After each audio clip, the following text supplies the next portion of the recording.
Let's see this question. The question is, five kingdom system of classification suggested by R.H. Whittaker is not based on option A, complexity of body organization, option B, presence or absence of locomotion, option C, mode of reproduction, and option D, mode of nutrition.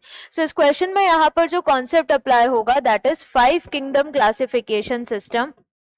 Five kingdom classification system. Five kingdom classification system given by R.H. Whittaker. अब R.H. Whittaker ने जो 5 kingdom बनाए थे उसमें यहाँ पर कुछ criterias को लिया था, और वो क्राइटेरिया कौन कौन से थे, उन क्राइटेरियाज की अगर हम यहाँ पर बात करें तो एक क्राइटेरिया उनका यहाँ पर था सेल टाइप, कि सेल प्रोकैरियोटिक है या यूकैरियोटिक है. देन बॉडी ऑर्गेनाइजेशन, देन उसके बाद mode of nutrition,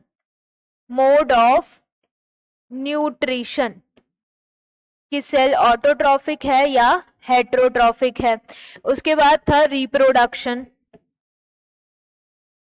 mode of reproduction, asexual और सेक्सुअल, एंड फाइलोजेनिक. तो ये 5 कैरेक्टरिस्टिक्स थे फाइलोजेनेटिक रिलेशनशिप. ये 5 कैरेक्टरिस्टिक्स के बेसिस पर R.H. Whittaker ने 5 किंगडम तैयार किए थे, और वो 5 किंगडम कौन से थे? Kingdom Monera, kingdom protista, kingdom fungi, kingdom Plantae and kingdom animalia.